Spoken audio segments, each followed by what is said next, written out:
కుదరదు అన్నాడు. అందువల్ల రక్షింపబడ్డాము అంటే ఉగ్రత నుండి తప్పించబడ్డాము.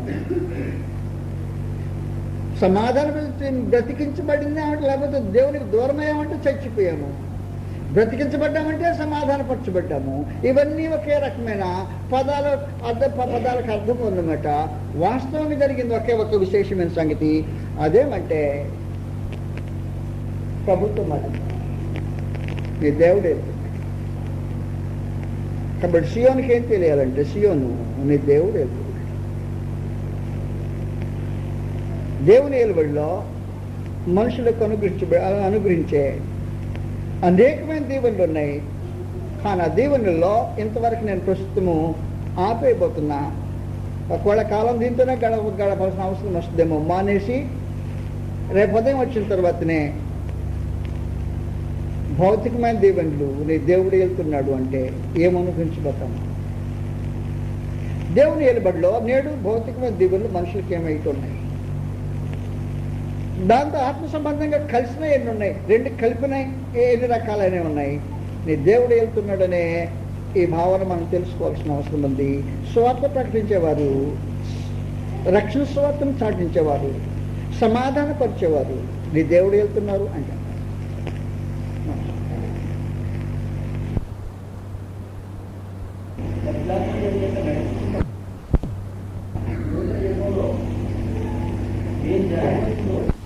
గ్రంథం 52వ అధ్యాయంలో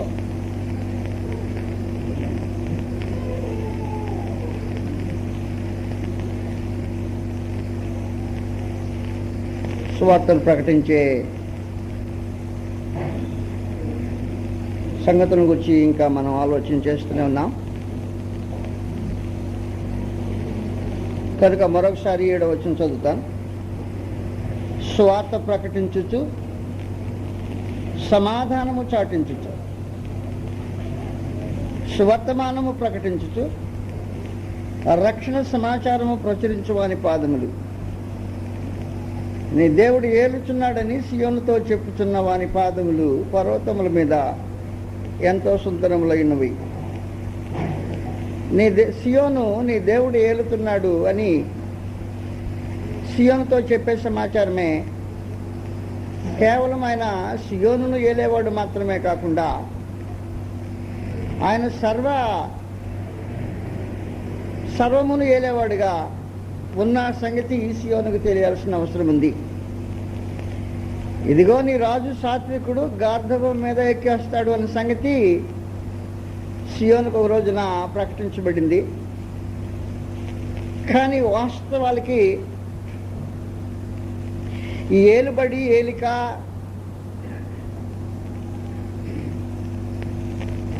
ఎలాంటి వాడు ఎలాగూ వెళ్తున్నాడు అనే సంగతిని గురించి గ్రంథంలో మనం ఆలోచించాల్సిన అవసరం. సియోనుని ఏలే దేవుడే మహావిశ్వాన్ని వెళ్తున్నాడు. సియోను ఒక ఆయన ఏలి విశ్వాన్ని మరొక ఆయన ఏలటం లేదు. దీన్ని ఏలే దేవుడే మహావిశ్వం అంతటిని వెళ్తున్నాడు అన్న సంగతి ఈ గ్రంథంలో తెలియచేయబడింది. అందువల్ల సియోనుకి ఏం తెలియాలంటే, నీ రాజే అందరికి రాజు,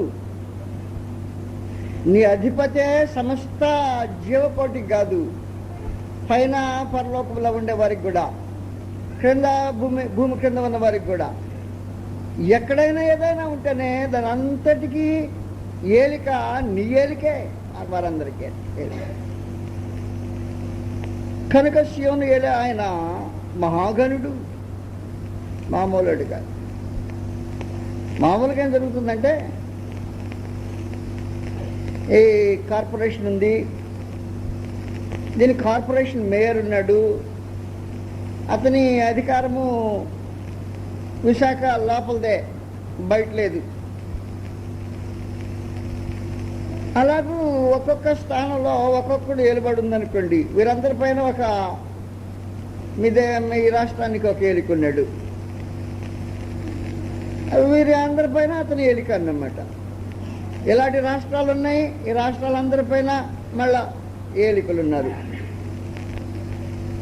దేశాలు ఉన్నాయి, దేశాలందరిపైన ఒక ఏలిక ప్రత్యేకంగా ఉన్నాడు భూమి మీద. కానీ ఒక ఏలిక ఉన్నాడు. ఈ భూమి మీద మాత్రమే కదట, భూమి మీద, పరలోకంలో, పాతాళంలో, ఇక ఈ విశ్వం ఎక్కడ ఉంటే ఎక్కడైనా ఏదైనా ఉంటేనే వాటన్నిటి మీద ఏలిక ఒక ఆయన ఉన్నాడు. సియోను ఆ ఏలికే నీ ఏలిక కాదు, నీ ఏలికే వారందరికీ ఏలిక అంటే ఏమన్నమాట. మీ రాజు సామాన్యుడి కాదు. అందువల్ల నీకు ప్రత్యేకించిన రాజు అందరికీ రాజే.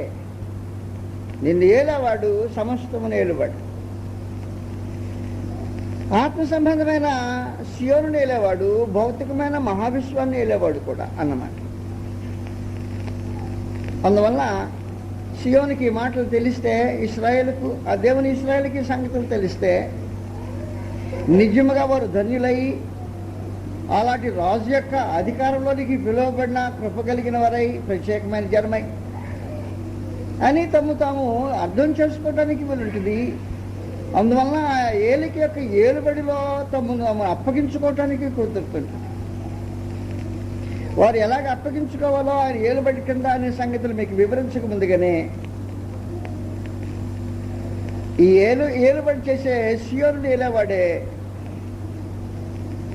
మహావిశ్వమంతటిని ఏలేవాడనే సంగతి కొంచెంసేపు ఆలోచించేపోతాం.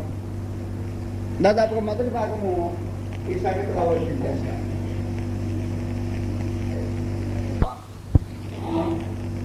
రెండు రకాలైన అధికారాలు పనిచేస్తాయి. ఒకటి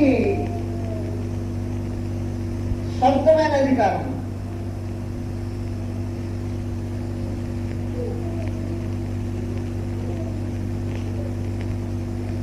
రెండు అప్పగింపబడిన అధికారం.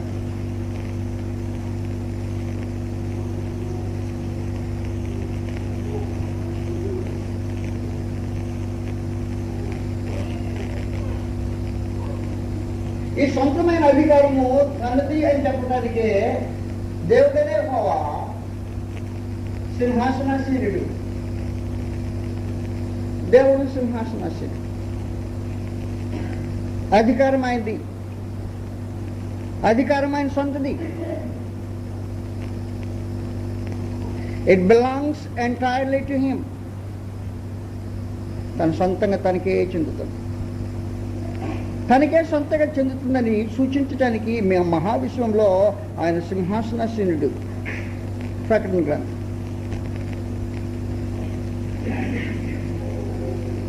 4వ అధ్యాయం.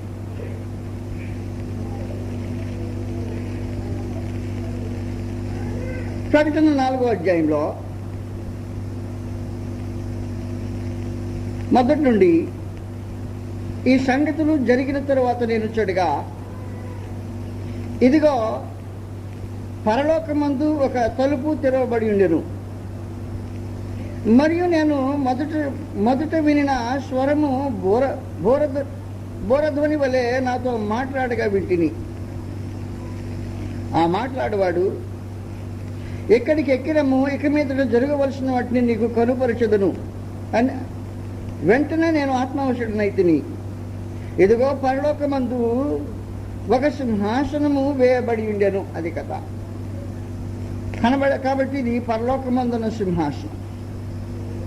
మహావిశ్వాన్ని ఏలే సింహాసనం అదే.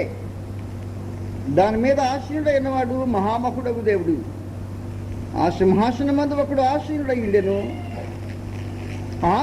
ఆసీనుడైన వాడు దృష్టికి సూర్యకాంత పద్మరాగమును పోలినవాడు. మరకతములే ప్రకాశించు ఇంద్రధనస్సు సింహాసనమును ఆవరించింది. సింహాసనము చుట్టూ 24 సింహాసనములుండెను.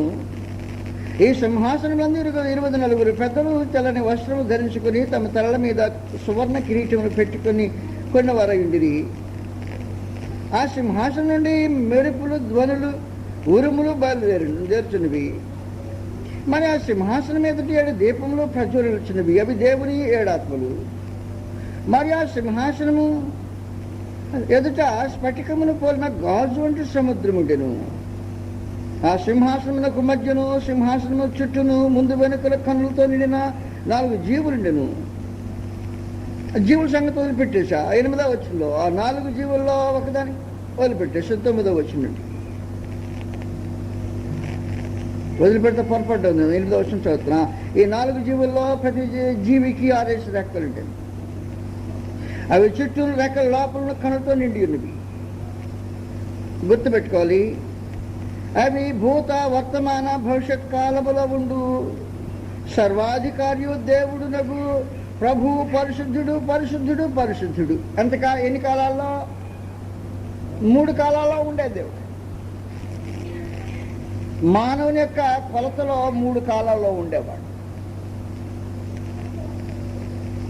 మానవునికి కాల పరిమాణమే గతించింది జరిగిపోయిన కాలం, భూతకాలం, జరుగుతున్న కాలము వర్తమాన కాలం, జరగబోయేది భవిష్యత్ కాలం. కనుక మనుషుడికి 3 రకాలైన కాలాలు ఉంటాయి. ఈ 3 రకాలైన మానవ కాలాల్లో శాశ్వతంగా ఉన్నవాడు ఆయన సింహాసనాసీనుడై. కనుక ఆయన సింహాసనాసీనుడు. ఆయన మూడు కాలాల్లో సింహాసనం మీద కూర్చుండేవాడు అన్నమాట. ఆయన సింహాసనం మీద నుంచి ఎప్పుడైనా దిగుతాడా? సింహాసనం నుంచి ఆయనను ఎవరైనా దింపగలరా? ఆయన దింపగలిగినాడు ఎవడుండడు. సింహాసనాల మీద నుండి మనుషులు దింపేది, లేకపోతే సింహాసనాలు ఎక్కించే పని ఆయన చేసే పని. కానీ అధికారం ఎవరికైనా ఇచ్చేది, ఇచ్చిన అధికారం లాగేసుకునే పని ఆయన పని. కానీ ఆయన మాత్రము తన సింహాసనం నుంచి దిగేవాడు కానే కాదు. కనుక వాస్తవానికి సియోను ఆరాధించే దేవుడు ఉన్నాడే శాశ్వతము సింహాసనాసీనుడైన దేవుడు.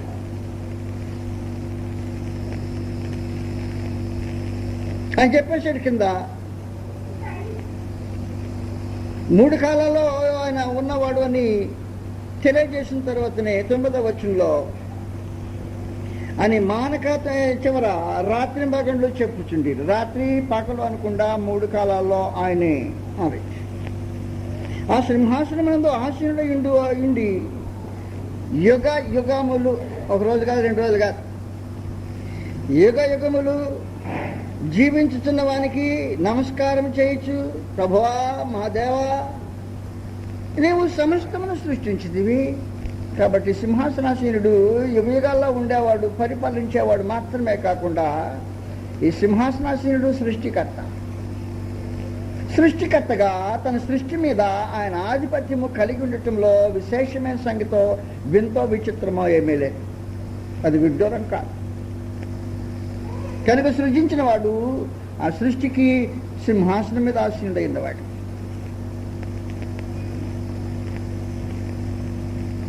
చెప్పేశాడు, ప్రభువా మా దేవా, నీవు సమస్తమును సృష్టించితివి. నీ చిత్తమును బట్టి అవి ఉండెను, దానిని బట్టి సృజింపబడను గనుక నీవే మహిమ ఘంత ప్రభావములు పొందనాలు కూడా నీ చెప్పచ్చు. తమ కిరీటములు ఆ సింహాసనం ఎదుట వేసిరి. ఇయంది సర్వాధికారం. The absolute power belongs to God in heaven. He is on the throne. అది సింహాసనాసీనుడు, సొంతమైన అధికారం అయిందే. సృష్టికర్తగా ఆయన ఇష్ట ప్రకారంగా సమస్తం చేయించుకున్నాడు. కనుక వాటన్నిటి మీద ఆయన అధికారి కార్యములు జరిగిస్తున్నాడు. ఈయన ఏం చేస్తుంటాడంటే ఎవరికైనా అధికారాలు ఇస్తే ఆయన ఇస్తాడు.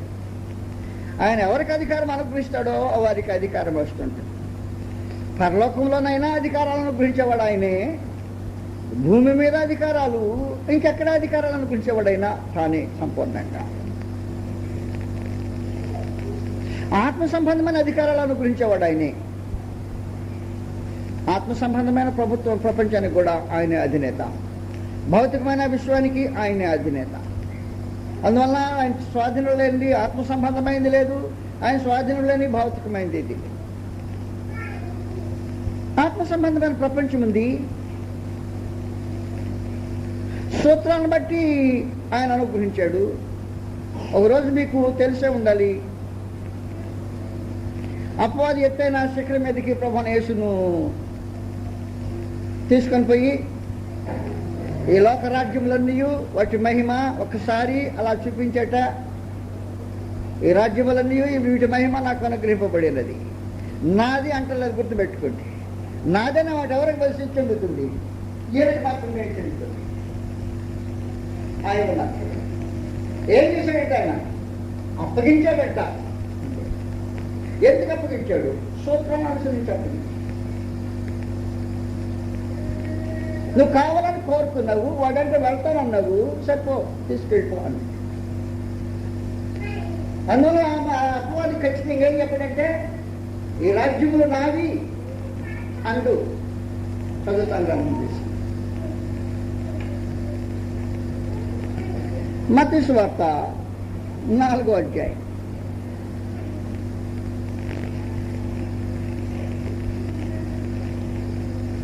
మత్తయి సువార్త 4.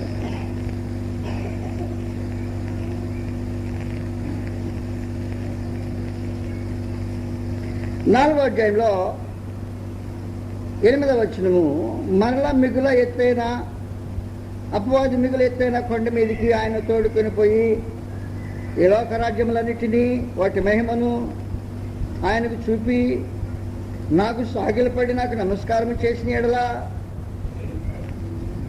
నీవు సాగిలపడి నాకు నమస్కారం చేసిన ఎడలా వీటన్నిటినీ నీకు ఇచ్చేదను అని ఆయనతో అనగా,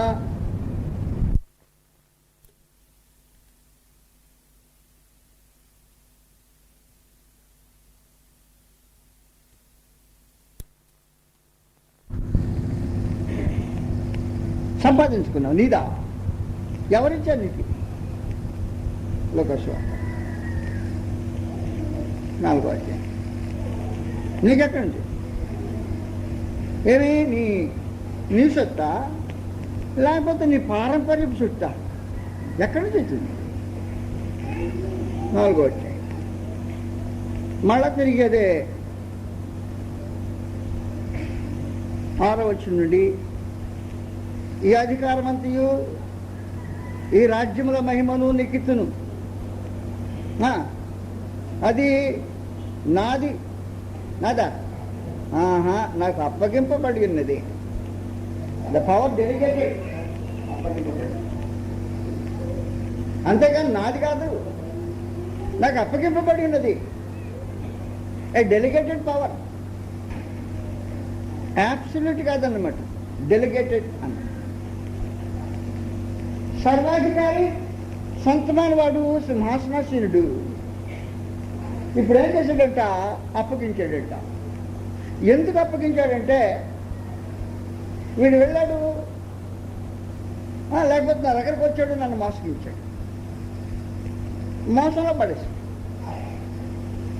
పడేసి తన వాడినిగా చేసుకున్నాడు. పోయి రిపోర్ట్ ఇచ్చాడు.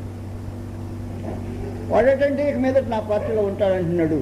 నువ్వేమంటావు ఇప్పుడు? వాడు నీ పార్టీలో ఉండాలని నేనేమంటాను, తీసుకో అన్నాడు. డెలిగేటెడ్ పవర్ అలాగే అనుగురించినాడు. కనుక అపవాది ఏం చేసేవాడు? ఆది నుంచి అదే కార్యక్రమం చేసేవాడు. 12వ అధ్యాయము 9వ వచనం వివరించబోట్ల సంగతి అక్కడ తెలియజేయబడింది. సర్వలోకమును మోసపుచ్చుచు అపవాది అని సాతాను అని పేరు గల ఆది సర్పము అన్నమాట. వాడు మోసగించాడా? వీడు నా వాడు అంటేను నీ పక్షంగా వాడుంటే నేనెందుకు లేని పని తీసుకోమంటూ ఉంటాడు అనమాట. ఆ అధికారము డెలిగేట్ చేస్తుంది. మహాదేవుడు ఎంతవరకు హద్దులు నియమించి ఇస్తాడో అంతవరకు మాత్రమే అపవాది తీసుకోగలడు. దాన్ని మించి తీసుకోవటానికి వీల్లేకుండా వాడు ఇష్టపడిన ఏమిటి వస్తే నాకు అభ్యంతరంలా, కానీ వాడు బలవంతం చేసి తీసుకెళ్ళటానికి నీకు అధికారం లేదు. అలాంటిది అప్పగించే శక్తి, పవర్, అధికారము. వాడిని బలవంతం చేసి ఏం చేయటానికి వీల్లేదు. వాడిని ఎంత ఇష్టపడి వస్తానంటే తీసుకెళ్ళిపో.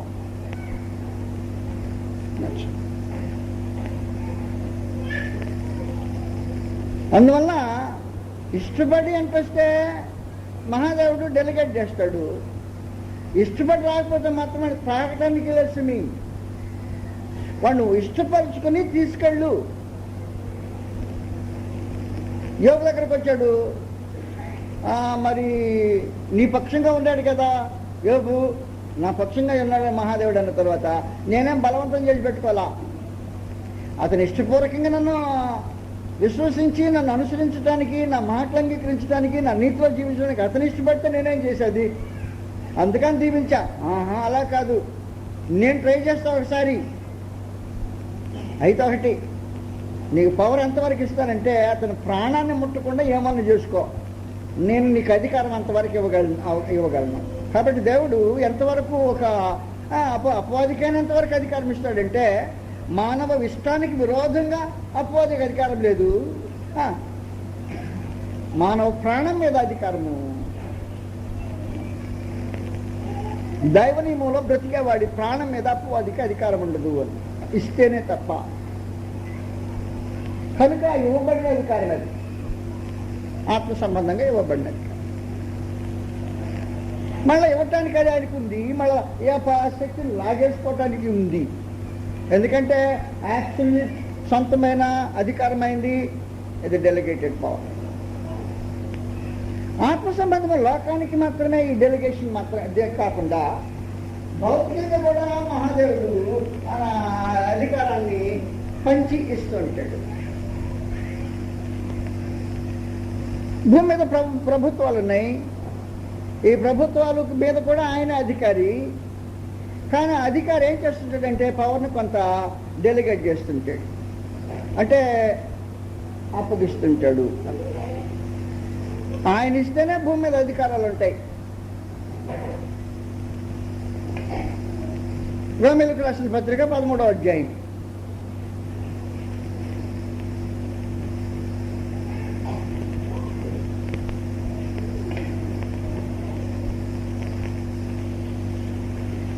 అధ్యాయంలో మొదటి నుండి, ప్రతివాడును పై అధికారులకు లోబడి ఉండవలెను,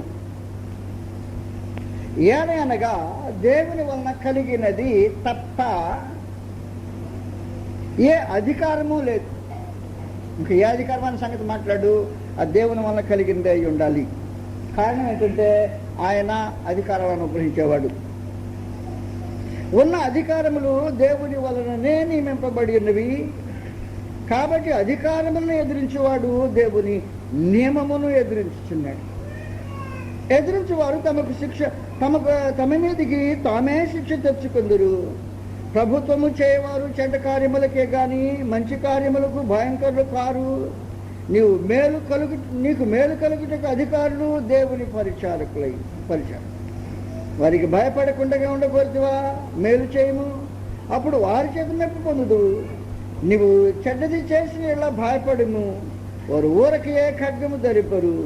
కీడు చేయవాని మీద ఆగ్రహము చూపుటకై వారు ప్రతీకారము చేయు దేవుని పరిచారకు. కాబట్టి ఆగ్రహము నిమిత్తమును బట్టి మాత్రము కాక మనసాక్షిని బట్టి లోబడినట ఆవశ్యకము.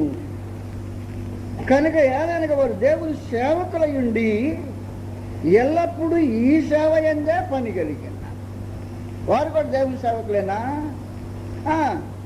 భౌతికమైన సేవ చేయటానికి దేవుడి పరిచారకులు, ఆత్మ సంబంధమైన పరిచారకులు కాదు, దేవుని. కాబట్టి ఎవరికైనా అధికారం అనుగ్రహించబడిందంటే అది దేవుని వలననే తప్ప, లేకపోతే అధికారము లేదు అని. పేతురు మొదటి పత్రికలో ఒక వింతైన సమాచారము మీకు ఖచ్చితంగా తెలియాల్సిన అవసరం ఉంది. పేతురు పత్రిక తొలిగా రాసేటప్పుడే రోము యొక్క ఇనప గుప్పిట్లో ప్రపంచం ఉంది. ది ఐరన్ హ్యాండ్ భయంకరంగా ఉంది. దానిలోనే క్రూరుడైన నీరో దానికి మహాప్రభువుగా ఉన్నాడు. ప్రభుత్వమేమో రోము, అధికారేమో క్రూరుడైన నీరో. ఈ సమయంలో కూడా దేవుడే దానికి వానికి ప్రభుత్వం అనుగ్రహించాడని గ్రంథం చెప్తారు. కనుక మనుషుడు తనంతట తాను ఎప్పుడు ఎక్కడ అధికారం చేపట్టేదానికి అవకాశం ఉండదన్నమాట. 2వ అధ్యాయం మొదటి పేతురులో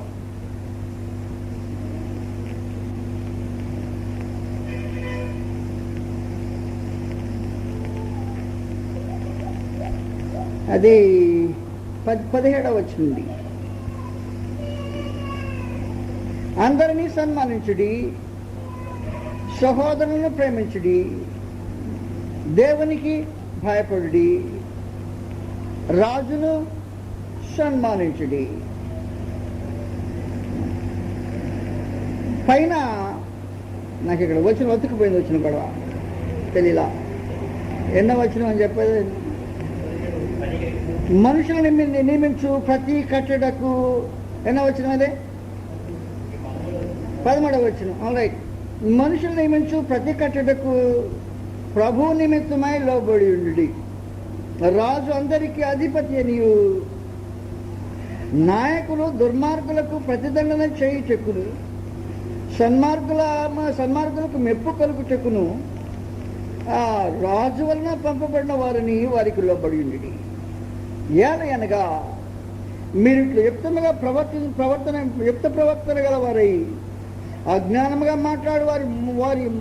మాట్లాడు మూర్ఖుల నోరు మూయించుట దేవుని చిత్తము. కనుక రాజ్యాధికారంలో దేవుని వలన నే అనుగ్రహించబడ్డాయి. ఆత్మ సంబంధం లోకాన్ని అప్పో చెప్పాడు, ఆత్మ సంబంధమైన ఈ లోక రాజ్యాలు నాకు అప్పగించబడ్డాయి, వాటిని నీకు ఇచ్చేస్తా ప్రభు అనేసి. కానీ ఇప్పుడు భూరాజ్యాలు కూడా మహాదేవుడు వెళ్తూ భూప్రభుత్వాలను ఆయన వారికి రాజులను అధికారులు ఏర్పాటు చేసేవాడు ఉన్నాడు.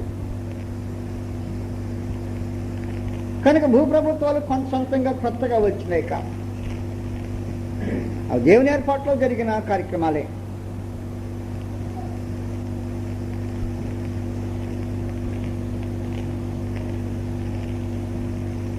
పరలోకపు అధికారాలు ప్రభుత్వాలు మహాదేవుని వల్ల కలిగినాయే. నిర్మాత క్రీస్తు ప్రభు కొలసలకు రాసిన పత్రికలో దేవుని కొరకు ప్రభువును యేసు ఈ సమస్తాన్ని జరిగించారు అనుకోండి. 1వ అధ్యాయము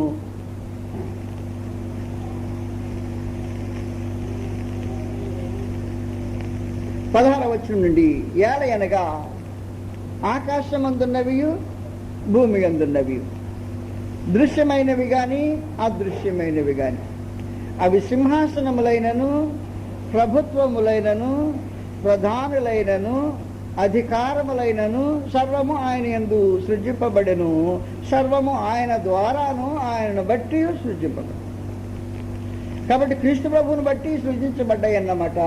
కానీ అధికారి తండ్రి అని దేవుడు ఆ ప్రధానతో మిఖాయేలు అన్నాడు అనుకోండి, ఆ ప్రధానత్వము మహాదేవుడు మనుషులకు దేవదత్తుల్లో అతనికి అనుగ్రహించాడు అన్నమాట. అందువలన సియోనుని ఏలే దేవుడే మహావిశ్వాన్ని వెళ్తున్నాడు. భూలోకపు రాజుల్ని వెళ్ళేవాడు ఆయనే, ఆ తర్వాత పరలోకపు సేనల మీద అధికారం చూపించేవాడు ఆయనే. ఆయన చేపట్టుకుని నువ్వేం చేస్తున్నావంటానికి ఎవడు సమర్థుడు కాడు.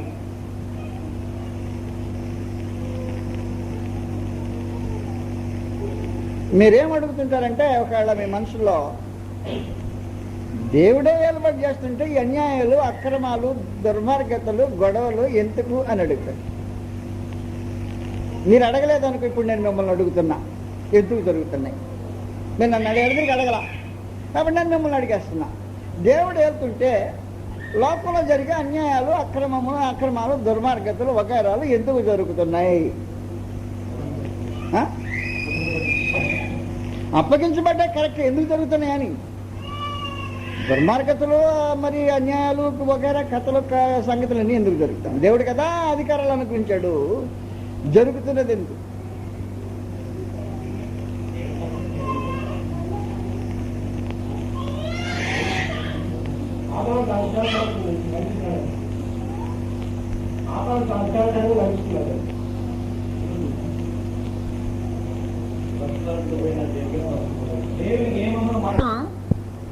అధికారాన్ని గౌరవించకపోవటం వలన లోకంలో దుర్మార్గత ఎందుకు జరుగుతుందంటే అధికారాన్ని గౌరవించకపోవటం వల్ల జరుగుతుంది. ప్రతివాడు పోయి అధికారికి లోపడి ఉండాలి. ఒకవేళ ఇక్కడ ఎవరైనా అధికారి ఎవరని చెప్తాం, ఉదాహరణకి మీ ఊర్లో అధికారి ఎవరని చెప్తాం, ఆ స్టీల్ ఫ్యాక్టరీ ఎండి అందాం అనుకోండి, పెద్దగా ఎండి పెద్ద. రైట్. ఈయన ఎవరికి లోపడాలా? పై అధికారులకు లోపడు. పై అధికారులకు లోపడి కింద మానేయాలి. పైన అధికారులకు లోపడే దొరకు ఈయన ఇష్టానుసారంగా జరిగిస్తాడు. ఇప్పుడు ఈయన ఇష్టానుసారంగా జరిగేటప్పటికి భూమి మీద జరుగుతుందంటే అవినీతి, కోకాడు, పక్షపాతం. ఈ పైన అధికారులు అసలు ఆయన లేదు. ప్రతివాడు పై అధికారికి లోపడు. ఇప్పుడు ఈ అధికారి పడ పై అధికారికి లోపడు, లేదా అధికారి పడ పై అధికారికి. చివరికి పోయి అక్కడికి పోతుంది బిడ్డ, అక్కడికి అక్కడ పోయి కరెక్ట్ గా వస్తుందనుకో ఇబ్బందులే లేకుండా. కానీ ఈ సూత్రాన్ని వీడు చెప్పాడు అనుకో, ఎవరు పై అధికారికి లోపడే సూత్రాన్ని ఎప్పుడైతే చెప్పాడో అప్పుడు ఖచ్చితంగా అక్రమం దొరుకుతుంటుంది. ఈ అక్రమం జరుగుతుంటే ఆయన చూస్తూ ఉంటాడు. అరే ఈ ప్రభుత్వ అధికారం ఇచ్చేసానే, పై అధికారులకు లోపడన్న ఉద్దేశము వాడు నా అధికారానికి లోపలని వీడిని అంటున్నాడు. కానీ వాడు పై అధికారులకు లోపడిన సూత్రం మీద కార్యం జరిగించట్లేదు అని మహాదేవుడు గుర్తిస్తుంటాడు. అయితే మనకులాగా స్పీడ్ కాదన్నమాట. ఆయన చూసి ఆయన పాలసీలోనే దీర్ఘశాంతం పాలసీ, కొంచెం టైం ఇచ్చి చూస్తాడు. కనుక నీ దేవుని క్రియలు ఎలాగుంటుందో సియోనికి నిజంగా తెలిస్తే బాగుంటుంది, నిజంగానే బాగుంటుంది. ఉదాహరణకి మీ గ్రంథంలో నుంచి మీకు తెలిసిన ఒక సంగతి తెలియజేయబోతున్నా. మీకు తెలిసింది ఇర్మియా గ్రంథము 27వ అధ్యాయంలో ఉంది. ప్రతి అధికారము దేవుని వల్ల కలిగిందే. అయితే మనుషుడు అధికారాన్ని అనుగ్రహించేవాడు ఆయన. ఇర్మియా గ్రంథము 27వ అధ్యాయం. మీరు 27వ అధ్యాయం చేసిన తర్వాత 5వ వచనం నుండి, అధిక బలము చేతను చాచిన బాహువు చేతను భూమి మీద ఉన్న నరులను జంతువులను నేనే సృజించి. అక్కడ పోతాడు అనమాట. నాది అధికారం అని చెప్పడానికి, సృష్టికర్త నేను, అధికారి నేను అని చెప్తాను. నేనే సృష్టించి ఎవరికి ఇచ్చట న్యాయమని నాకు తోచునో. ఈ పరిస్థితులు ఎవరికి ఇచ్చడం బాగుంటుంది అనుకుంటాడట. ఎవరికి ఇచ్చట న్యాయమని నాకు తోచునో వానికే ఇచ్చుచున్నాను అది కాదు. కాబట్టి అది న్యాయమని తోచినప్పుడు వీడికి ఇటు న్యాయంగా ఉంటుంది వీళ్ళందరిలో. అంటే ఇంతకంటే అన్యాయంగా ఉంటుంది అన్నమాట ఇంకోటికి ఇస్తేని. కాబట్టి ఎవరికి ఇటు న్యాయంగా ఉంటుందని ఆయనకు తోస్తుంటుందో ఆయనకి ఇస్తాడు. ఈ భూమిని జంతువులను నరులను సృజించిన వాడు ఎవరికి ఇటు భూరాజ్యాలు న్యాయం అని అనుకుంటాడో అనిపిస్తుంటాడు. అంటే ఆయన దృష్టిలో ఇంతకంటే ఇక మంచి అన్ని దాదాపుగా పండ్లు ఏరుకోవడానికి వెళ్ళాడు ఆయన. ఈ కమలాలు దాదాపుగా కుళ్ళిపోయిన గంపది. ఏం వేసుకుంటాడు ఇప్పుడు? దాదాపుగా కుళ్ళిపోయాయి. ఏం చేస్తాడు ఇప్పుడు? అమ్మ ఏ ఒక డజన్ అంటాడా? అండ్ మంచి ఏరుకుంటాడు. కరెక్ట్. ఈ చెడిపోయినట్లు మంచిది ఏదో నేర్చుకుంటాడు. దాదాపుగా డ్యామేజ్ దగ్గరగా ఉంది పరిస్థితి. కానీ దీంట్లో మంచిది అది అని ఏరుకుంటే అప్పుడు అవి వేసుకుంటాడు. అందువల్ల భూమి మీద దేవుడు మనుషులను చూసిన తర్వాతనే ఎవరికి ఇచ్చిన న్యాయమైన ఆయనకు చూస్తుందంటే ఇంకొకటి దీనికంటే ఇంకొక క్వాలిటీ తక్కువగా ఉంది కాబోలు. అందుకని ఇది అంత పెద్ద శ్రేష్టమైనదేం కాదు, కానీ దాంట్లో మంచిది ఇదే. కాబట్టి ఎవరికి ఇచ్చుట న్యాయమని నాకు తోచును. అది న్యాయం, స్వలేనికి ఇది న్యాయం. ఇచ్చిన తర్వాత దీర్ఘశాంతంతో కనిపెడుతుంది. మార్చుకుంటాడేమో చూస్తుంది. అలా దీర్ఘశాంతంతో కనిపెట్టి మార్చుకుంటాడేమో చూసిన తర్వాతనే ఈయన మర్చి పై అధికారిని మర్చి ఈ అధికారి తానే ఈ అధికారం కలిగిన వాడిగా ప్రవర్తించితే, ఏ అధికారం కలిగిన వాడిగా నాదే చివరి అధికారం, నా పైన ఇంకెవడు లేడు అనే భావంతో ఇక్కడున్న అధికారి మసలు కొడితే ఏం చేయబోతాడంటే, నాయన అధికారం నీది కాదు, నేనిచ్చే జ్ఞాపకం చేసుకో అని చెప్పబోతాడు. అని వెంటనే చెప్పబోతాడంటే అని వెంటనే చెప్పడట. దీర్ఘకాలంతో సహించడం జరుగుతుందట.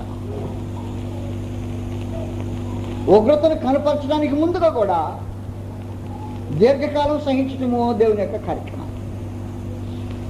ఫరోకు రాజ్యం ఇచ్చాడు, ఇశ్రాయేలును బాధించుతుంటే మహాదేవుడు దీర్ఘకాలము సహించాడు.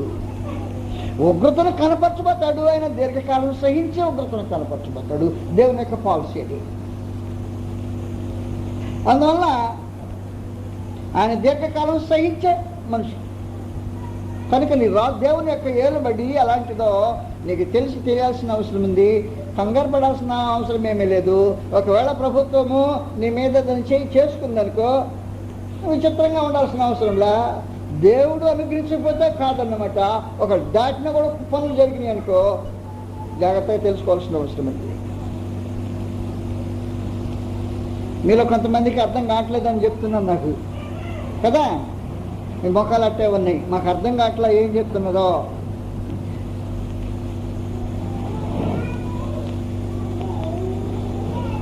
దానియేలు గ్రంథంలో ఈసారి క్లాస్ పెట్టినప్పుడే అర్థం కాని వాళ్ళు లోనకి రానికుండా తలిపేసి అర్థమైన వాళ్ళు లోనకి వచ్చి ఉంటే కరెక్ట్గా ఉంటుంది క్లాస్ కదా. సంగతులు బాగా వచ్చు. నేను అదే సలహా చెప్తాను.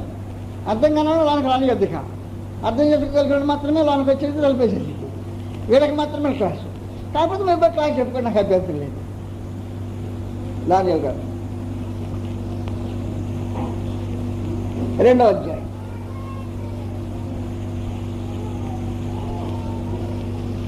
2వ అధ్యాయంలో ఒక మనుషునికి ఎందుకు ఇచ్చాడు ఈ రాజ్యం అనే దానికి అర్థం ఉంది. ఈ మనుషుడు శ్రేష్టంగా ఆలోచించేస్తున్న మనిషి. నేను చచ్చిపోయామండి కదా, ఇంత రాజ్యం నాకు అప్పగించబడిందే, ఇది ఏమైపోతుంది? నేను శాశ్వతమైన వాడిని కాదు, శాశ్వతమైనది ఒక ఆయన ఉన్నాడు అని ఆలోచించేసినట మహాదేవుడు, అందువల్ల అతనికి ఇచ్చాడు అని సంగతి తెలియజేయబడుతుంది. 2వ అధ్యాయము దాటిపోతే నేను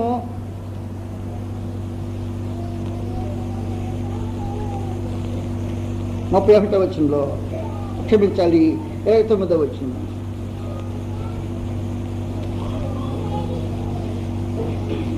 రాజా ప్రస్తుత కాలము గడిచిన పిమ్మట ఏము జరుగునో అనుకొని తాము పడక మీద పరుండి మనోచింత గలవారయ్యుండగా మర్మములు బయలుపరచు దేవుడు ఈ సంగతిని రాజుకు తెలియజేశాడు అన్నమాట.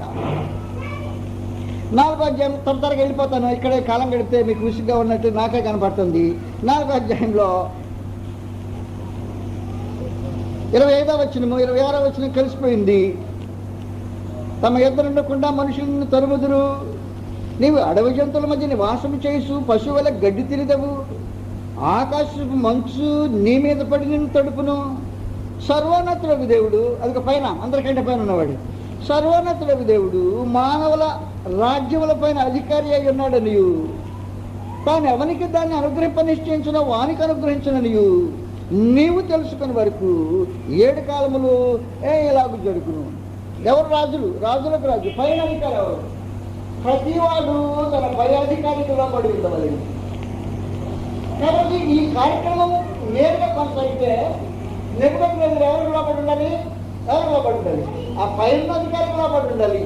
వాడు ఆ పైన అధికారికి లోపడకుండా తానే అధికారి అనుకొని కొందరిని త్రోసివేసి, కొందరిని పూంచుకొని, కొందరు నెట్టి వేసి, కొందరు కొట్టి వేసి, కొందరు చంపి, అడుగు వాడిని పైకి లేపి పైన వాడిని కిందకి దింపి తానే సర్వాధికారికం చేస్తున్న మహాదేవుడు చెప్పండి గడి తినిపిస్తానన్నాడు. తినిపించిన తర్వాతనే తిరిచేస్తానన్నాడు. తెలిసి అందువల్ల నీది కాదు పై అధికారం, నేనున్నా పైన. అన్ని అధికారంలోకి పై అధికారం నేను నాదే. దేవుని రాజ్యంలో ఉండేవాడు ఆ సంగతి గుర్తిస్తాడు. దేవుని రాజ్యంలో ఉండేవాడు సంగతి గుర్తిస్తాడు. దావీదు రాజే, కానీ దావీదు ఏమంటాడంటే రాజ్యము నీది అంటాడు. ఎవరిదంట? నాది కాదు బాబు, ఊరికే కూర్చోబెట్టావు, కానీ నేను అతిథిని వచ్చా మీ ఇంటికి, నీ మంచి కుర్చీలో నన్ను కూర్చోబెట్టావంట.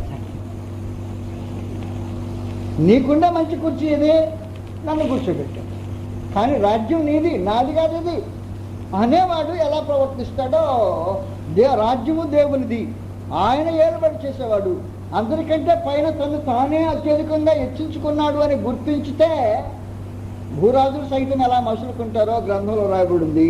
మొదటి దినవృత్తాంతములు 29వ అధ్యాయము. మొదటి దినవృత్తాంతములు 29వ అధ్యాయం.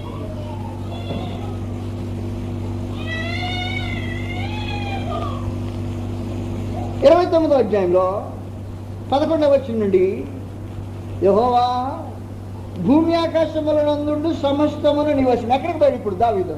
ఎక్కడ బయలు? ఈ భూమి ఆకాశం నీదే బాబు, ఈ సమస్తము నీ వశము, నా వశం కాదు. నెమ్మది ఏమనుకుంటాడు? అది నా వశం అనుకుంటాడు, దావీదు అనుకుంటాడు అది నీ వశం.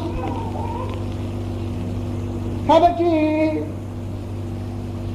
11వ వచనం చదువుతున్నా. యెహోవా భూమి ఆకాశములందు సమస్తమును నీ వశం. మహాత్మ్యమును పరాక్రమమును ప్రభావమును తేజస్సును ఘనతయు నీకే చెందుతున్నవి. యెహోవా రాజ్యము నాది. చూశారు బైబిల్లో? యెహోవా రాజ్యము నాది. ఏముంది బైబిల్? నాది కాదు, నీది రాజ్యము. నీది రాజుగారు అంటున్నాడు రాజ్యం నీది. నాది కాదు బాబు రాజ్యము, రాజ్యము నీది. నన్ను కేవలము ఒక అధికారిగా ఏర్పాటు చేసుకున్నావు, కానీ నీదే సర్వాధికారం. పైన అధికారులందరికీ పై అధికారం నీదే. నీ అధికారం చొప్పున మేము బ్రతకాల్సిన అవసరం.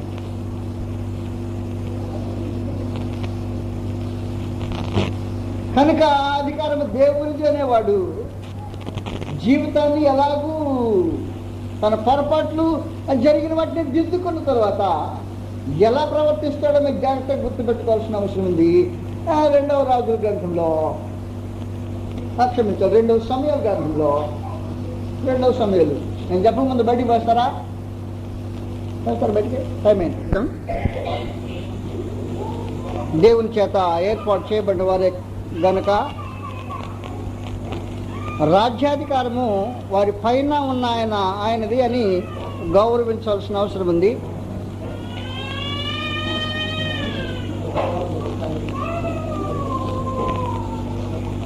ప్రతివానికి ఒక పై అధికారం ఉంది అన్నమాట. ఒక రాజు ఉంటే రాజుకు పైన అధికారం ఉన్నది అనే మాట వాస్తవం. నెబుకద్నెజరు దాన్ని గుర్తించలేనప్పుడు గడ్డి తినాల్సిన అవసరం వచ్చింది.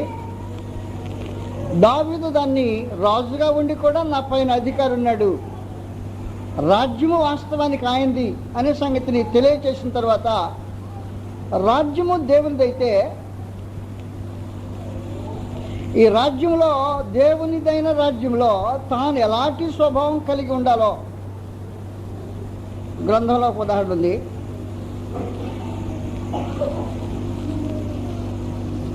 రెండవ రాజుల గ్రంథము 17వ అధ్యాయం. మాటి పొరపాటు చెప్తుంది. 2వ సమయాలు 17వ అధ్యాయం. 2వ సమయాలు 17వ అధ్యాయం.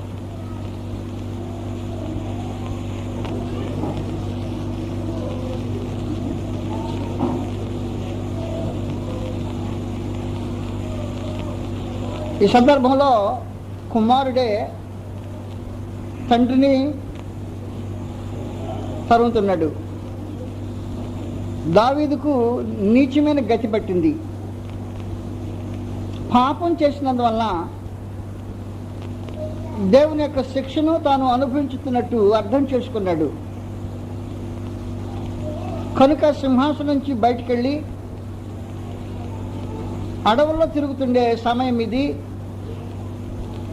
తాను ప్రేమించిన తన కుమారుడు అబ్షలోము రాజైన దావీదును తరమటానికి, వీలైతే చంపేయడానికి ప్రయత్నం చేస్తున్నాడు.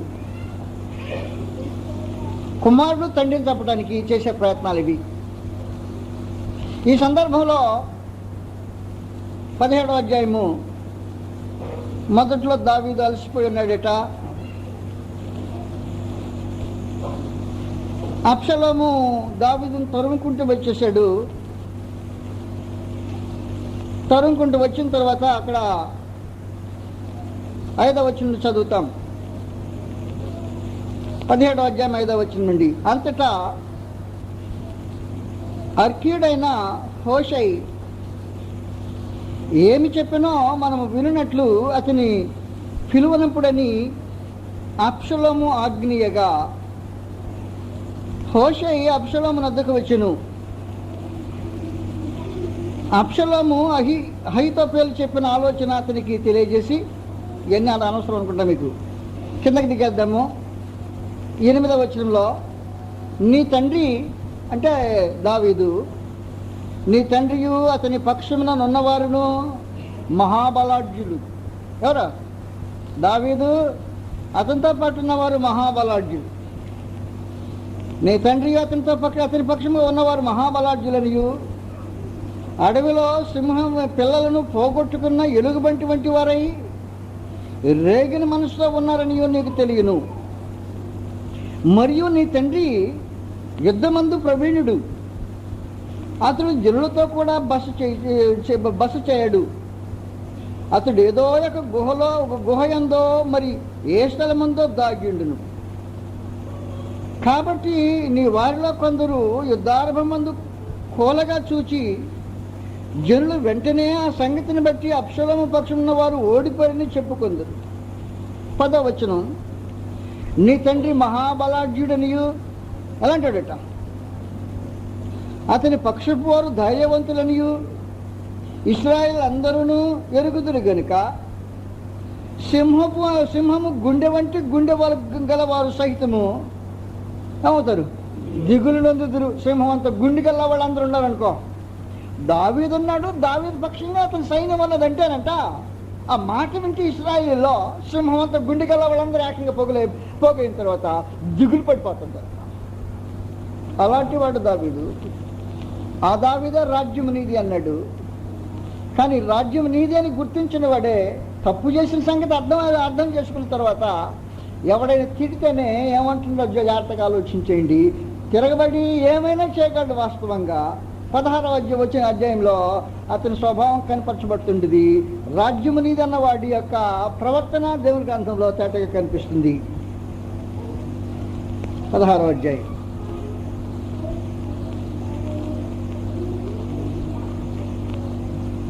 6వ వచనం నుండి, జనులందరూ బలాఢ్యులందరూ దావీదు ఇరుపార్శ్వముల నుండిగా రాజు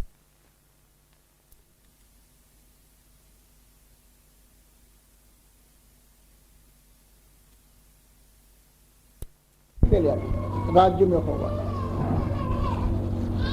దేవుని రాజ్యము అని పలుకుతూ దేవుని రాజ్యం యొక్క విశేషాల గురించి తెలియకుండా చీటికి మాటికి ప్రతి దానికి చికాకు పడే ఈ మానవ మనసు రాజ్యం ఎవరితో తెలిసే మాట్లాడుతున్నారా?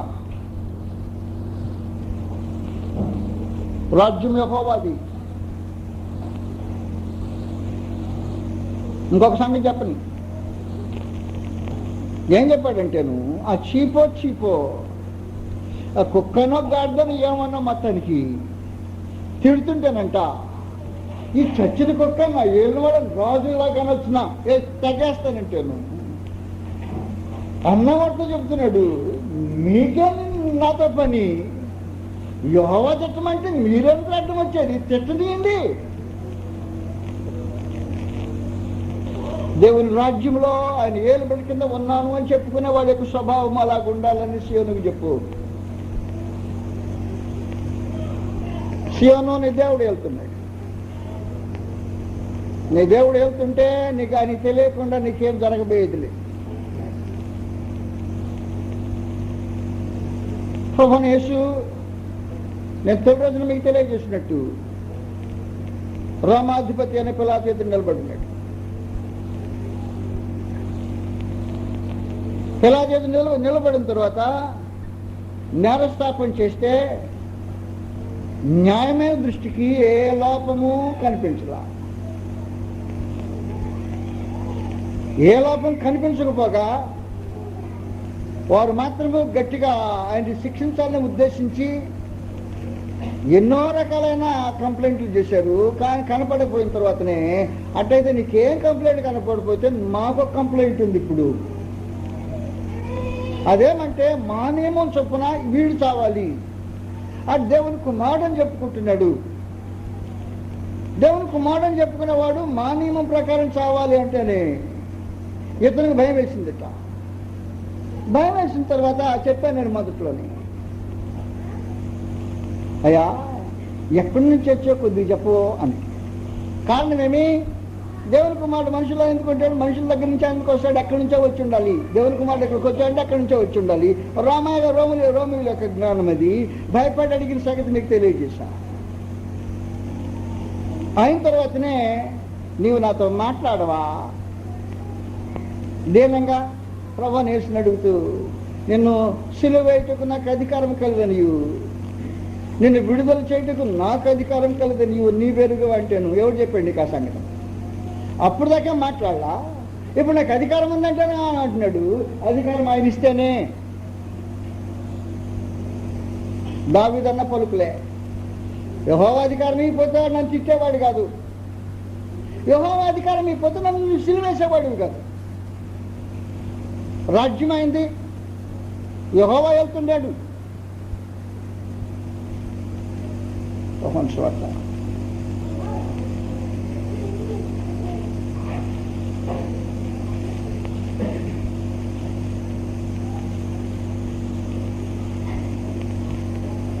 19వ అధ్యాయం. యోహాను సువార్త 19వ అధ్యాయం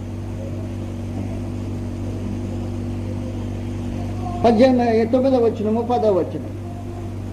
నీవెక్కడి నుండి వచ్చినవని యేసును అడిగాను. అయితే అతనికి ఏ ఉత్తరము ఇవ్వలేదు. గనుక పిలాతు, నాతో మాట్లాడవా? నిన్ను విడుదల చేయుటకును నాకు అధికారం కలదని, నిన్ను సిలువ వేయుటకును నాకు అధికారం కలదని నీ వెరుగువా అని ఆయనతో నేను. అందుకేసు ఎక్కడి నుంచి రావాలి? పై నుండి నీకు ఇయ్యబడి ఉంటేనే తప్ప నా మీద నీకు ఏ అధికారము లేదు. అధికారాలు ఇచ్చేవాడు ఒక ఆయన ఉన్నాడు. నన్ను సిలువ వేయటానికి అధికారం ఇచ్చేది ఆయన నీకు. లేకపోతే నీ కాడి నుంచి వచ్చింది అధికారం. ఎవరు చెప్పాడు? రాజ్యం అయింది. దావీదును తిట్టడానికి అతనికి అధికారము యెహోవా ఇచ్చాడట. అందుకని దావీదు ఏమంటాడంటే, అని తిట్టని, యెహోవా తిట్టమంటే నేనేం చేసేది? తిట్టని. ఇప్పుడు సిలువేస్తాను అంటేను దావీదన్న కోణంలోనే రాజ్యము యెహోవాది అని అంగీకరించిన క్రీస్తు ప్రభు అంటున్నాడు, ఆయన అనుగ్రహించితేనే, లేకపోతే నన్ను సిలువేయటానికి అధికారం ఏంటేస్తుంది.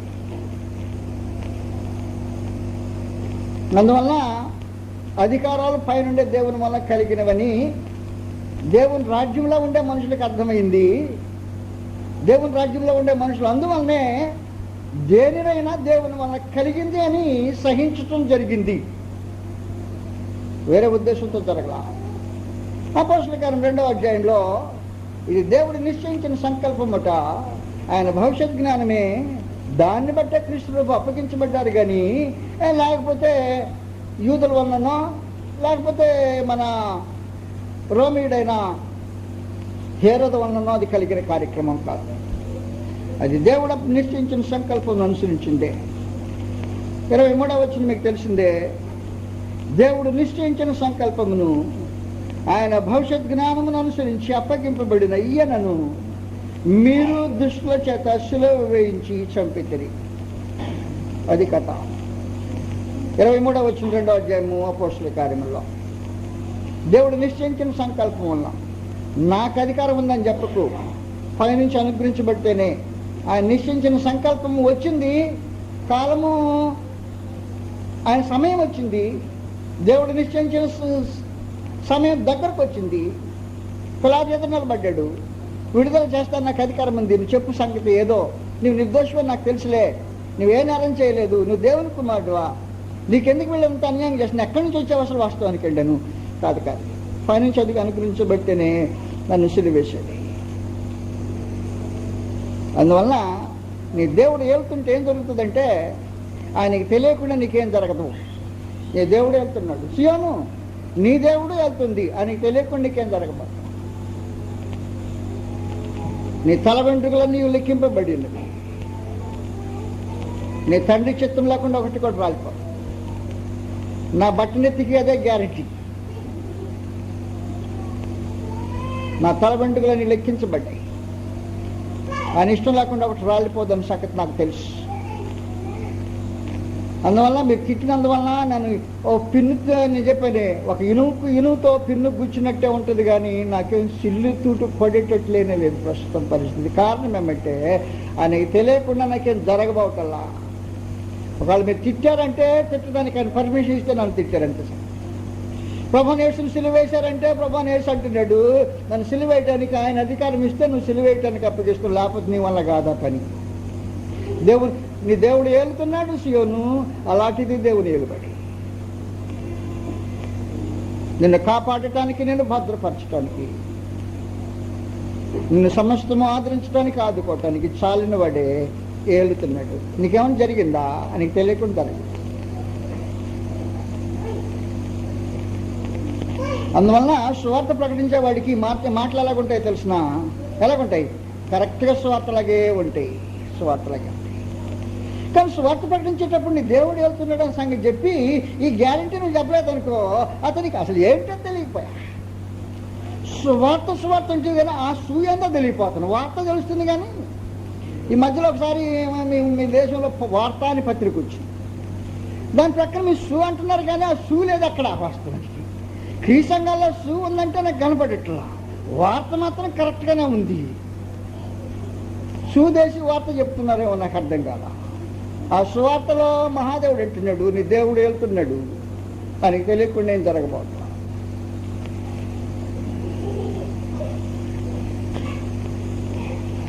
కొరింథీయులకు 2వ పత్రిక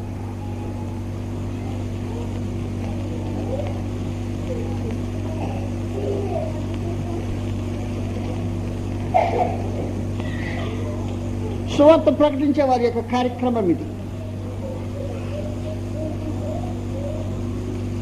6వ అధ్యాయం కొరింథీయులకు 2వ పత్రిక 6వ అధ్యాయం 3వ వచనం నుండి మా పరిచర్య, సువార్త అపోస్తలుల పరిచర్య, మా పరిచర్య నిందింపబడకుండా నిమిత్తము ఏ విషయంలోనైనను అభ్యంతరమేమీ కలుగజేయక శ్రమల యందును, ఇబ్బందుల యందును, ఇరుకుల యందును, దెబ్బల యందును, చెరసాలలోను, అల్లరిలోను, ప్రయాసములలోను, జాగరములలోను, ఉపవాసములలోను మిగుల. అయ్యొస్తే అక్కడ ఉంటుంది సువార్త, అది ఆడుంది సువార్త. మన సువార్త లేని కథ ఇదంతానే. సువార్త మహాపరిచర్య అపోస్తుల బోధ అంటుంటివి, ఇది లేకపోయి అపోస్తుల బోధ అయ్యా, అది మైనస్ అపోస్తుల బోధ. సువార్త చెప్తారంట. మా పరిచర్య నిందింపబడకుండా నిమిత్తము ఏ విషయంలోనైనా అభ్యంతరం ఏమీ కలుగ చేయక, దేంట్లో మొదటి శ్రమల యందును, ఇబ్బందుల యందును, ఇరుకుల యందును, దెబ్బల యందును, చెరసాలలోను, అల్లరలలోను, ప్రయాసముల్లోను, జాగరములు, ఉపవాసముల్లోను మిగుల ఓర్పగలవారు. ఈ ప్రక్కన వారి పక్ష నుండి పవిత్రతతోనూ, జ్ఞానముతోనూ, దీర్ఘశాంతముతోనూ, దయతోనూ, పరిశుద్ధాత్మ వలన నిష్కపటమైన ప్రేమతోనూ, సత్యవాక్యము చెప్పుట వలన దేవుని బలము వలనను, చెప్పుట వలనను దేవుని బలము వలనను, కుడి ఎడమల నీతి ఆయుధములు కలిగి ఘనత, గంతలేనా, ఘనత అఘనతలను, సుకీర్తి దుష్కీర్తుల వలనను దేవుని పరిచారకులమైండి అన్ని పరిస్థితులలో మమ్మల్ని మేమే మెప్పించుకుంటున్నాం. మనుషులకు ఎలా కనపడుతున్నారంటే, ఎందుకంటే గిట్టిన మాటలు మాట్లాడతాడు, దాన్ని ప్రచారం చేస్తుంటాడు. కాబట్టి మనుషులు కొంతమందికి మోసగాళ్ళలా కనపడుతున్నారు. కానీ మోసగాడేనా? మేము మోసగాండ్రమైనట్టుండియు సత్యవంతులు, తెలియబడిన వారమైనట్టుండియు బాగా తెలియబడినవారు, చనిపోతున్న వారమైనట్టుండియు ఇదిగో బ్రతుకుతున్నవారు, శిక్షింపబడిన వారమైనట్టుండియు చంపబడిన వారు, శిక్షింపబడిన వారమైనట్టుండి చంపబడిన వారము, దుఃఖపడిన వారమైనట్టుండి ఎల్లప్పుడూ సంతోషించువారు, దరిద్రులమైనట్టుండి అనేకులకు ఐశ్వర్యము కలిగించువారము, ఏమీ లేని వారమైనట్టుండి సమస్తము కలిగిన వారు. 1 కొరింథీ. పరిచర్య, సువార్త యొక్క అనుభవం అది. 4వ అధ్యాయం.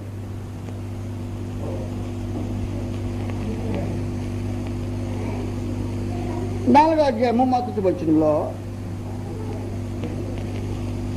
ఇలాగున క్రీస్తు సేవకులమనియు స్వార్థకులు పరిచారం చేసేవాళ్ళు. ఇలాగూ క్రీస్తు సేవకులమనియు దేవుని మర్మముల విషయంలో గృహ నిర్వాహకులమనియు ప్రతి మనుషుడు మమ్మను భావింపవలను. మరియు గృహ నిర్వాహకుల్లో ప్రతివాడును నమ్మకమైన వాడు అయ్యుండుట అవశ్యము. 9వ వచనం నుండి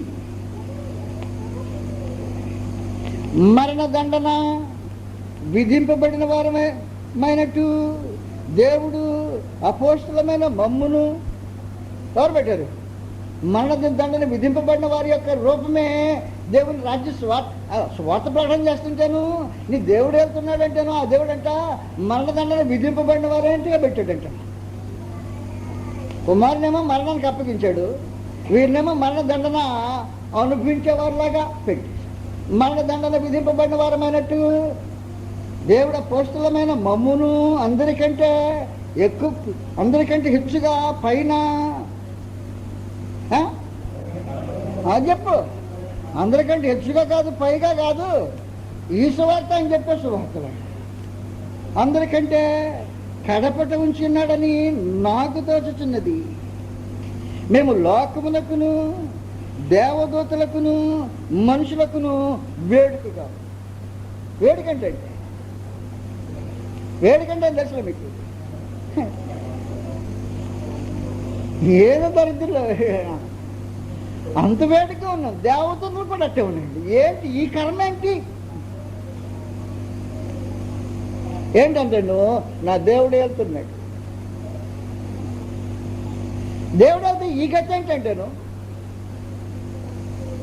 తన కుమారునికి ఏ బాటలో నడిచాడో ఆయన అపోస్తులు అదే బాటలో నడిచి ఆ దేవుని స్వార్థం ప్రకటన చేస్తున్నారు. నాకు తెలియకుండా నీకేం జరగదులే అని. కొరింథీయుల 2వ పత్రిక 12వ అధ్యాయం.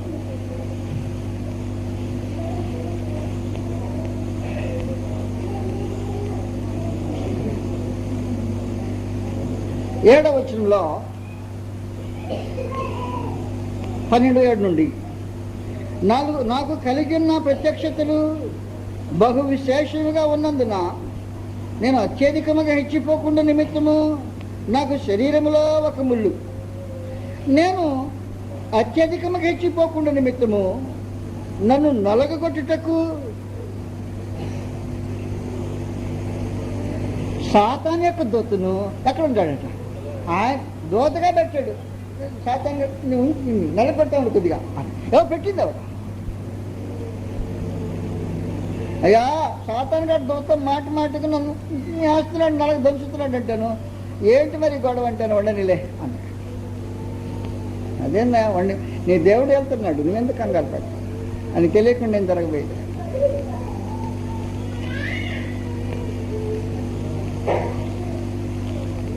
అది నా యొద్ద నుండి తొలగిపోవనని దాని విషయమై ముమ్మారు ప్రభువును వేడుకుంటాను.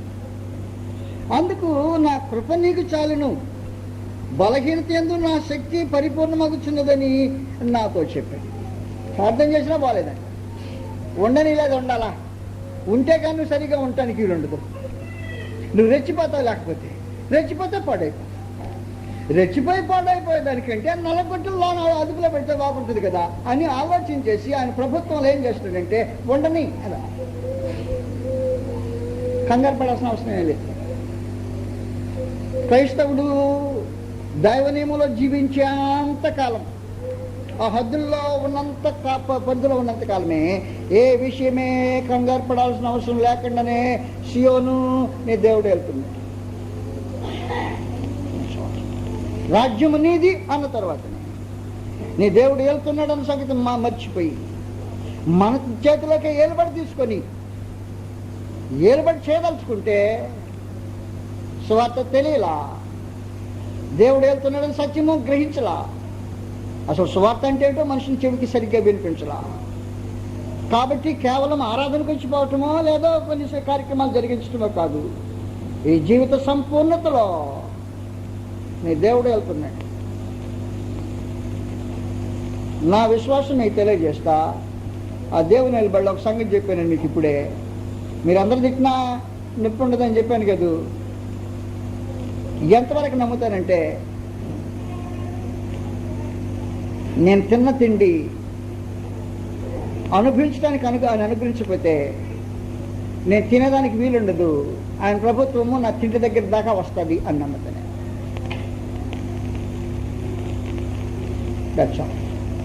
సుపర్తబ్బ గ్రంథంలో వేరే సంగతి అది. ఆఖరి భోజనం సంగతి దగ్గరికి వస్తాడు. ఆ భోజనం విషయంలో దేవుని ఏర్పాటు ఎలా ఉంటుందో మనుషులు ఒకప్పుడు దేవుడు ఏలుతున్నాడన్న సంగతి గుర్తించిన వారు అంగీకరించారు, కార్యక్రమాలు జరిగించారు. ఆయన సెలవు లేకపోతేనట ఆహారం పుచ్చుకుని సంతోషించడానికి కూడా అవకాశం ఉండదట. ఇంతకుముందు మీకు ఈ సంగతి తెలియచేసా, జ్ఞాపకం చేస్తాను. నా సొమ్మేం పోయింది. ప్రసంగి గ్రంథం 2వ అధ్యాయం. ప్రసంగి 2వ అధ్యాయంలో దేవుని ఏలుబడిని గుర్తించిన మనుషుల సంగతి తెలియజేస్తున్నాడు. 24వ వచనంలో అన్నపానములు పుచ్చుకొంట కంటేను తన కష్టార్జితము చేత సుఖపడుట కంటేను నరునికి మేలుకరమైనది ఏదీ లేదు. ఇదియు దేవుని వలన కలుగునని నేను తెలుసుకుంటుని. దాన్ని అన్నపానములు పుచ్చుకొంట కంటే తన కష్టార్జితము సుఖం అనుభవించట కంటే మేలనేది భౌతికంగా ఏమీ లేదు అన్నమాట. అది కూడా దేవుడు అనుగ్రహించాలా. 25వ వచనంలో ఆయన సెలవు లేక భోజనము చేసి సంతోషించుటకు ఎవనికి సాధ్యము? ఆయన ప్రశ్న వేశాడు. ఇక్కడ కూర్చున్నవారు ఎవరిలో అదంతా వేస్ట్, నాన్ సెన్స్, నాది అని చేయెత్తితే బాగుంది. కానీ అప్పుడు ఏమనగా అడగబోతానంటే, నువ్వు తిన్న అన్నము నీ వంట పట్టకుండా విరోచనలు కాలేదా అన్నది. తిన్న అన్నం వంటకు పట్టకుండా ఎప్పుడైనా విరోచనలు అయినాయా అంటే అర్థం ఏంటన్నమాట. ఆయన సెలవు లేకుండా భోజనం చేసి ఏం చేయలేవు అదే. ఇక్కడ నా వాంతి వచ్చినట్టు ఎప్పుడైనా ఉన్నారా? అన్నం తిన్న తర్వాత వాంతి చేసుకునే మనుషులు ఎవరైనా ఉన్నారా అంటే అర్థం ఏంటి? నా సెలవు లేకుండా భోజనం చేసి కూడా సంతోషం అనుభవించలేవురా అని చెప్తున్నాడు ఆయన. ఓ పైన ప్రక్కన నీ దేవుడు వెళ్తున్నాడు. నా దేవుడు అంతవరకు నన్ను వెళ్తున్నాడు. ఆ విశ్వాసంతో ప్రస్తుతం నేను భూమి మీద బ్రతుకుతున్నా. నేను ఆహారం తీసుకున్న తర్వాత ఆయన సెలవు లేకుండా నేను అనుభవించడం నాకు వీలు కలుగుతుంది. ఆహారము తీసుకొని సంతోషించడానికి మహాదేవుడు కృప అనుగ్రహించాలా. ఇప్పుడు ఏంటి? ఇప్పుడు దేవుడు వెళ్తుంటే అదే జరుగుతుంది. దేవుడు వెళ్ళబడి ఆది నుంచి ఆనాడు వెళ్తున్నాడు, ఈనాడు వెళ్తున్నాడు. కొత్త నిబంధనలో దెబ్బలు తిన్నా కూడా అదే జరుగుతుంది. ముళ్ళుంటే కూడా అదే జరిగింది. ముళ్ళు ఏంటో తీసేయమంటే ఉండని నీకు తెలియదులే అట్లుండి.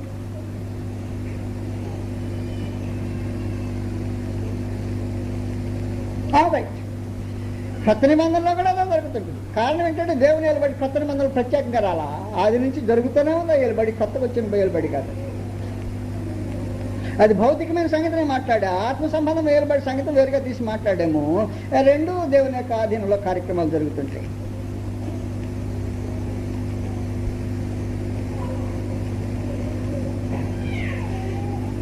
పాత నిబంధనలో దావీదేమన్నాడో క్రీస్తు ప్రభు కొత్త నిబంధనలు అదే సంగతి చెప్పాడు. ఏమంటున్నాడు?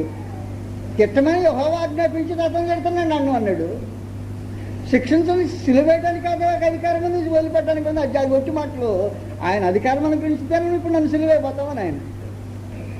ఇదంతా అయిపోయిన తర్వాత అపోస్తలుల దగ్గరికి వచ్చాము. భయంకరమైన దెబ్బ అన్నమాట. నా దేవుడు వెళ్తున్నాడు, సియోను నా దేవుడు వెళ్తున్నాడు అని సంగతి చెప్తూనే ఉన్నాడు. చెబుతూ వీటన్నిటిలో అత్యధికమైన దేవుని అనుభవిస్తున్నాము.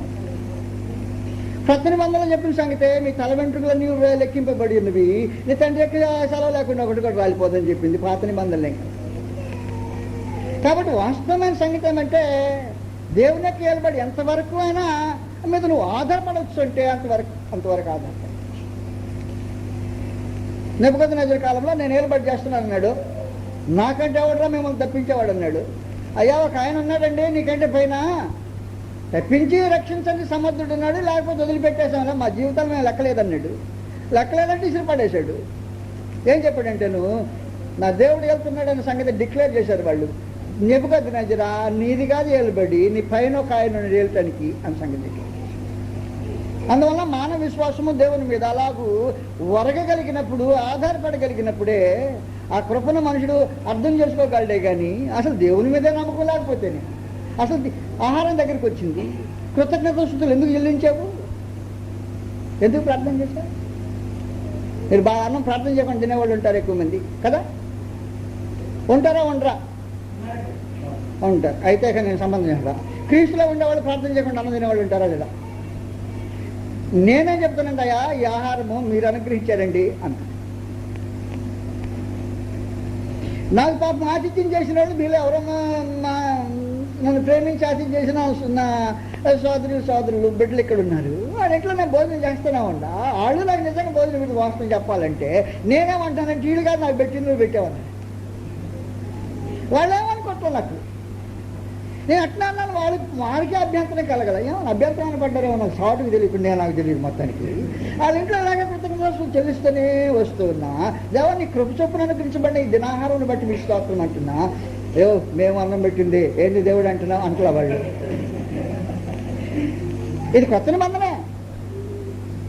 ఆయన సెలవు తీసుకునే భోజనము చేస్తున్నాము అన్నమాట.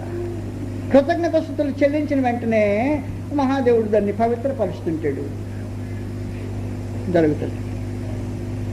అందువల్ల భోజనం కాడ కూడా వస్తుంది వాస్తవం చెప్పాలి. నీ దేవుడు వెళ్తున్నాడని సంగతి ఆయన దూరం పెట్టి దేవా అన్నిట్లో నీవే కానీ దీంట్లో మాత్రం నీవు కాదు, ఇక్కడ నేను లేదది సర్వము అయింది.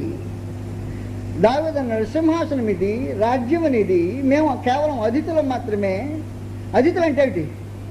నేను మీ మధ్యలో అతిథిలాగా, చుట్టంగా మీరు పెట్ట తినేవాళ్ళలాగా. అది మీది, మీరు పెట్ట నేను తింటున్నా అంతవరకు వాస్తవమైన సంగతి. అందువల్ల దేవుని యొక్క పరిపాలన మీకు ఎంతవరకు అంగీకరిస్తారో నాకు తెలియదు, వేరే సంగతి. ఆయన ఏం చెప్తున్నాడంటే నీ దేవుడు వెళ్తున్నాడు, సియోను నీ దేవుడు వెళ్తున్నాడు, ఈ మహావిశ్వాన్ని వెళ్తుంది. ఎవడో వాడో వాడు ఈడో కాదు. కాబట్టి నువ్వే విషయంలో కంగారు పడాల్సిన అవసరం లేదు. ఎవడన్నా తిట్టాడా కంగారు పడి, కొట్టాడా కంగారు పడు, సిలువేయడానికి పోయాడా కంగారు పడు, శిరఛేదనం చేశాడా కంగారు పడు. ఏలుబడి పైన అందరికంటే పైన హెచ్చించుకున్నవాడే ఈరోజు నీ మీద ఏలుబడి చేస్తున్నాడు. ఆయన సెలవు లేకుండా ఏం జరగబోతుంది. నీ దేవుడు వెళ్తున్నాడు, సియోను నీ దేవుడు వెళ్తున్నాడు అని చెప్పేవాడి పాదములు పర్వతముల మీద సుందరంలో అయినవి. సహోదరులకు క్రీస్తునామముల వందనాలు. మనం ఈ ఉదయకాల బైబిల్ తరగతి ముగించుకుందాం.